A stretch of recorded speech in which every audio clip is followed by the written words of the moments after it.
Hey guys, for today's video I am going to be doing kind of a mixture of things.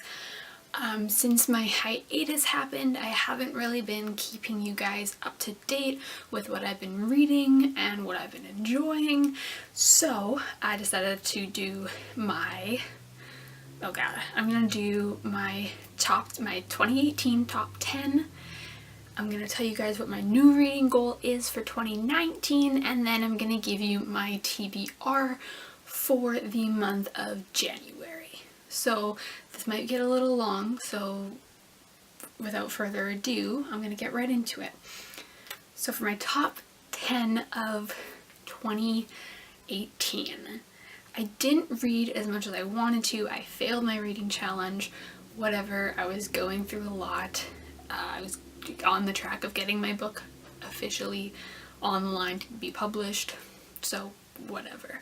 So I just went through the books that I did manage to read and pick my top 10, and I think I actually only read like 15 books, but here we go. So for number 10, I picked Lost Boy by Christina Henry. This was a Peter Pan retelling.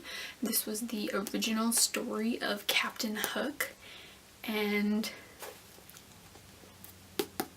it was so dark, it was so creepy, it was just, ooh, I love Peter Pan. It's one of my, I love all the different representations of it. It's like, oh, he saves children, oh, he kidnaps children, oh, it's so many different ways that you can interpret it, and I love hearing retelling, so this definitely had to make my list. I got through it super quick. It's a really easy read, and it's really creepy. So if you like Peter Pan and you like creepy and a little bit of dark and some blood, I would read Lost Boy. Number 9 on my top favorite books of 2018 is The Song of Achilles by Madeline Miller. So this book was really good. If you don't know, which you should know, I am a big fan of mythology, specifically Greek mythology is like right up there. So this is the story of Achilles and the Trojan War, but this actually goes from, because in Greek mythology you mostly hear about Achilles like, oh, he's this great warrior that just suddenly showed up when there was the War of Troy. So I was like, okay. But this goes to like from his teenage years up to the battle, and it's so good. It's really good, and most of it is actually told, I think most of it, if not all of it, is told from the point of view of Patroclus. And I don't want to give anything away, but this is really good, and I can't say anything else except that it's amazing, and I would definitely actually reread it. So you gotta be a really good book for me to want to spend more time reading you. Number 9. Number 8 on my favorite books of 2018 is The Savior's Champion by Jenna Maressi. So, oh my god, this is a fantasy novel.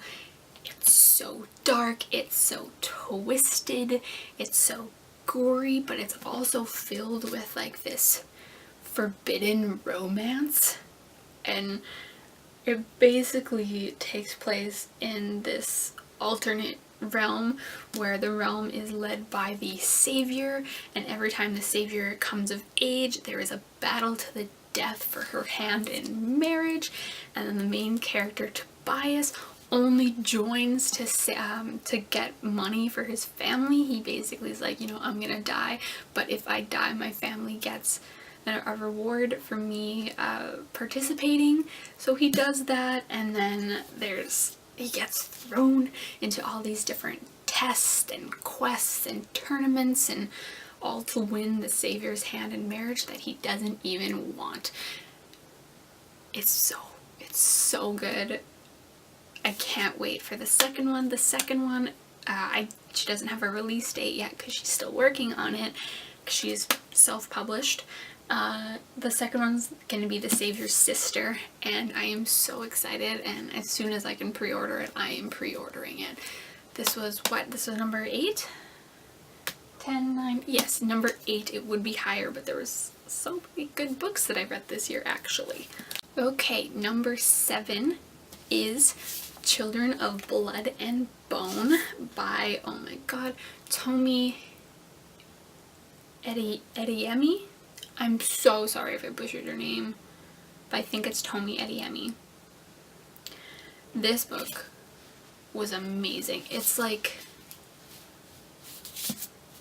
ooh, because it goes into mixing a fantasy world also with African deities and mythology, and there's magic in it, and magic has been taken away, and then there's like people that that are born without their magic that should have magic are prosecuted and treated like absolute dirt, and then they somehow try to get magic back, and then it's a war between people that can have magic and people that can't, and it's amazing. And this is only the first book, and I don't even know when the second book is coming out, but I need it. This was so good. It was such an easy read.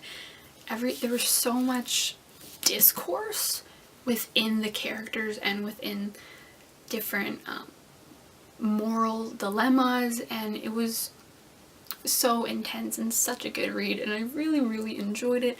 And it dealt with family, it dealt with prosecution, it dealt with, again, forbidden love, which is a really really good thing for me. I love some forbidden romance, so read it. It's so good. It's really, really good, guys.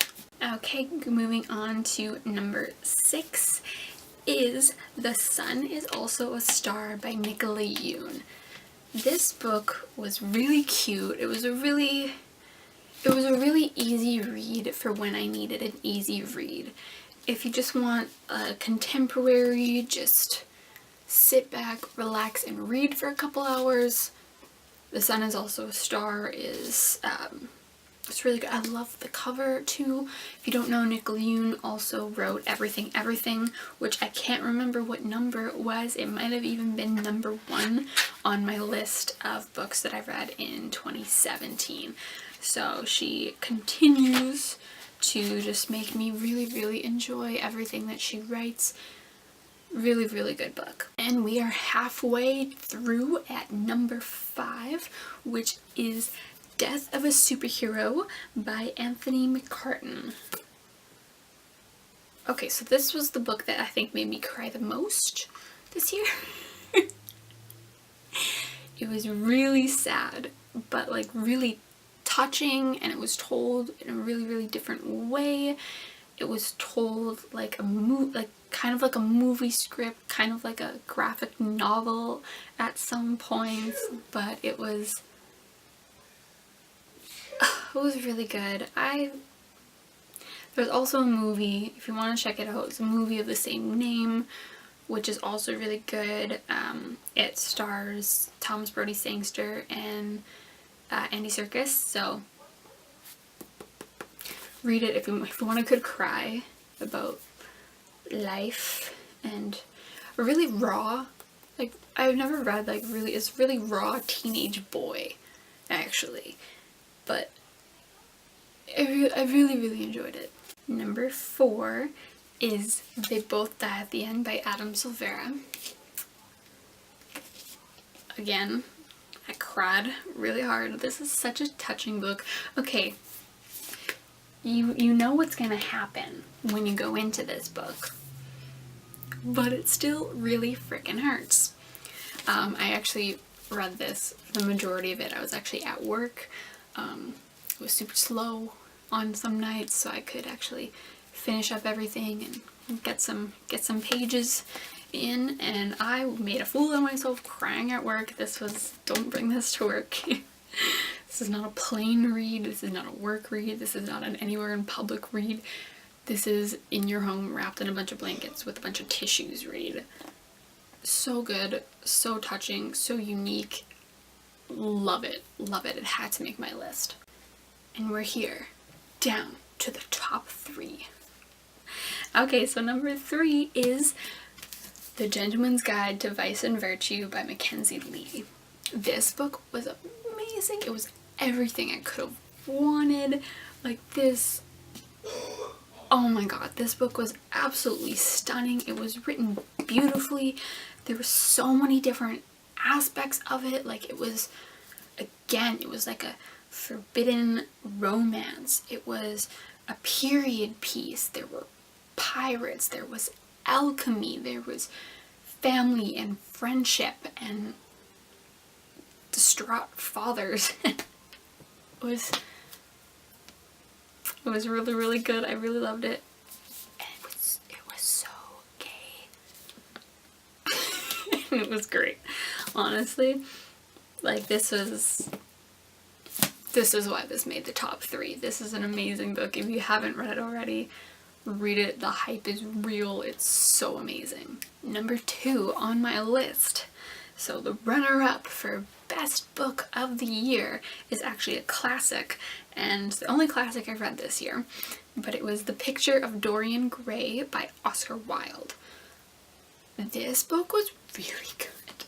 It was really good. It's so short, like, come on.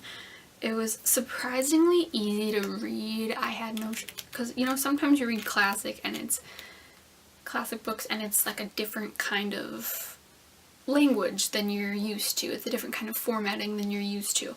This one was really easy to get through. The story was really, it was like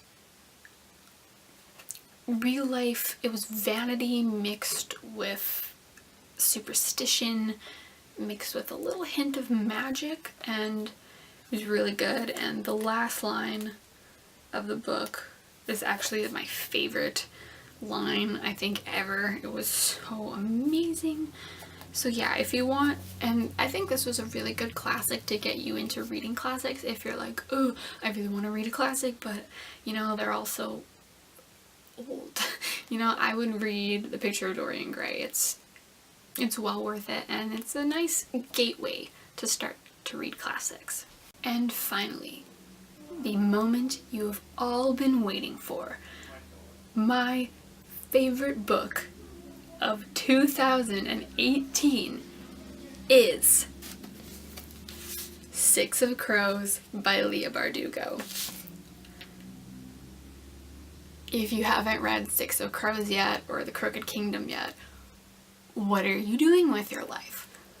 This book is absolutely stunning. It's a fantastical, magic-filled prison heist with 6 complete gutter-grown criminals committing this heist. You've got the bastard of the barrel, you've got the girl that sorry. You can tell I'm getting excited. Oh my god. There's the kidnapped girl that is trying to make a name for herself. There is a war criminal. There is a farmer turned like thief. Like there's an unwanted son that's really good at explosives. There is a disgraced military guard. It's so good. I'm gonna read it again probably in 2019. Yeah, I can't get over how good this is. So good. So amazing. Read it. This is my favorite book of the year. Look at, it's so beautiful. It's amazing. Ooh, look, it's right on the inside. I forgot about that. Read it. Okay, so now on to my reading goals for this year. I am reducing my reading goal. I have it down to 36 books this year, so that averages out to 3 books a month, and I'm really hoping I can do it. So here are the books that I'm planning on reading in the month of January. The first book that I plan to read in the month of January is also the book that I am currently reading, and that is The Storm Runner by J.C. Cervantes. It is a book It was a Rick Riordan Presents book. It's about Mayan mythology, and I am about 250 pages in right now. It's really good. It's a middle grade, but I will read anything that Rick Riordan writes and or helps get published. It's really good so far. The second book that I plan on reading in the month of January is Mermaid by Christina Henry.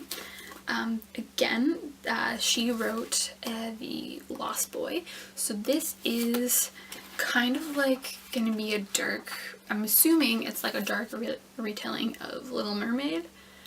She has 2 other books that are dark retellings of Alice in Wonderland, which I'm hoping to find and pick up, but for now I'm reading The Mermaid. I'm super excited. And finally, the last book that I want to read in the month of January is Voyager by Diana Gabaldon. I have started this one before. I am 430 pages in already, and I really want to pick it up and hopefully finish this series, the Outlander series, this year. I've been going at it way too long, but I need to read it. These books are huge, but I am hoping that I'm gonna have time and the courage to finish this series this year. Alright, so that is all I have to say for this video. If you want any constant writing updates, follow me on my Instagram and my Twitter.